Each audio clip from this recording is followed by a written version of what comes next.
बिल्लाहि मिनश शैतानिर रजीम, बिस्मिल्लाहिर्रहमानिर्रहीम। मैं हूँ मोहसिन रज़ा इनकलाब मीडिया से।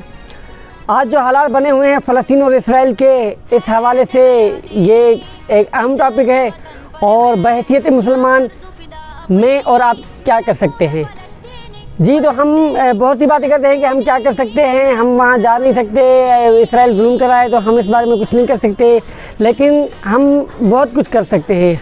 हम कुछ नहीं कर सकते, कम अज़ कम सिर्फ इतना तो कर सकते हैं कि अपने घर पर फ़लस्तीन का झंडा लगाएं और उसके साथ साथ जो भी इसराइली प्रोडक्ट्स हैं उनका बायकॉट कर दें। जो आजकल मार्केट में हर चीज़ वो मिल रही है जो इसराइल की हो, या फिर वो मिल रही है जो इसराइल को सपोर्ट करती हो, यानी कि हम वो चीज़ परचेज़ करते हैं और उसका इस्तेमाल वहाँ पे बमबारी में होता है। तो हमें कैसे पता चले कि ये चीज़ इसराइल की है?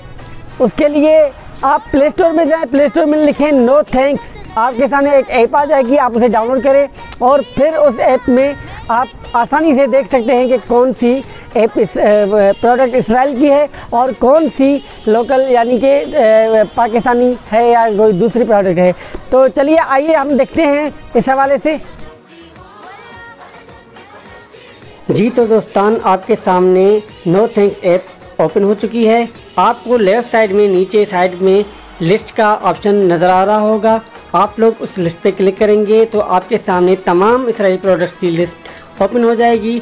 ऊपर सर्च का ऑप्शन है जहाँ पे आप सर्च कर सकते हैं। अगर वो प्रोडक्ट इसमें मिल गई तो समझो वो इसराइल की है, जैसे कि मैं लिख रहा हूँ कोका कोला।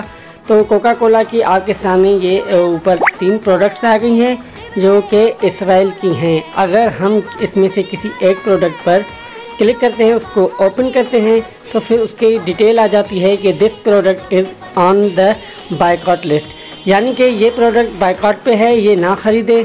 ये Coca Cola company Coca Cola company की है। तो इसका नीचे ओपन द प्रूफ का ऑप्शन भी है, यानी कि जिसमें आप देख सकते हैं कि आप सबूत इकट्ठा कर सकते हैं कि क्या वाकई कोका कोला इसराइल को सपोर्ट कर रही है या ऐसे ही कोई किसी अफवाह हो रही है। आप यहाँ पर रीड कर सकते हैं, इसके बारे में रिसर्च कर सकते हैं, तहकीक कर सकते हैं।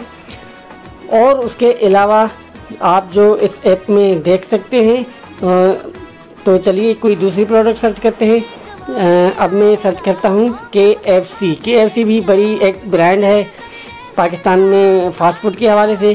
तो इस पर मैंने क्लिक किया तो ये भी लिखा हुआ है this product is on the boycott list, यानी कि ये भी इसका भी बायकॉट है, आप ना ख़रीदें।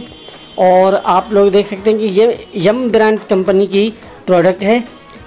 इसके अलावा चलें तो दूसरा लिखते हैं हम कोलगेट लिखते हैं तो कोलगेट भी इसी में लिस्ट में ओपन हो जाती है कि यानी कि ये भी इसी इसराइल की प्रोडक्ट है। तो इस लिस्ट में और कोई प्रोडक्ट नहीं होगी सिवाय इसराइल के। उसके अलावा बीच में सेंटर में नीचे आपको स्कैन का ऑप्शन नज़र आ रहा होगा। आप अगर जैसे ही स्कैन पे क्लिक करेंगे तो आप बार कोड को स्कैन कर सकते हैं। कोई भी प्रोडक्ट आपके पास है तो उसके ऊपर बार कोड लिखा होता है, आप उसको स्कैन करेंगे तो अगर वो इसराइल की प्रोडक्ट होगी तो ये ऐप आपको बता देगी कि ये प्रोडक्ट इसराइल की है, आप लोग ना ख़रीदें। जैसा कि मेरे पास अभी कोई इसराइल की सी प्रोडक्ट मौजूद नहीं है जिसका मैं कोड स्कैन करूं। मेरे पास ये बोतल है स्टिंग का अल्टरनेटिव, यानी कि पाकिस्तानी है स्टिंग की जगह पे, उसको हम सर्च करते हैं। उसको जो मैंने स्कैन किया तो फिर ये अभी थोड़ा सा लोडिंग हो रही है। लोडिंग होने के बाद ये आपको फ़ौरन बता देगी। जी, तो ये बता रही है no information about this product, यानी कि इस प्रोडक्ट की हमारे पास कोई इन्फॉर्मेशन नहीं है, यानी कि ये इसराइली लिस्ट में भी शामिल नहीं है, यानी कि आप इसको ख़रीद सकते हैं क्योंकि ये पाकिस्तानी ब्रांड है, इंटरनेशनल नहीं है, तो ये इसको पहचानते नहीं है। तो आप लोगों का बहुत बहुत शुक्रिया। आप इस बात का ख्याल रखेंगे कि कोई भी प्रोडक्ट ख़रीदें तो पहले उसको सर्च करेंगे और इसराइल का मुकम्मल बायकॉट करेंगे। अल्लाह हाफिज़, बहुत शुक्रिया।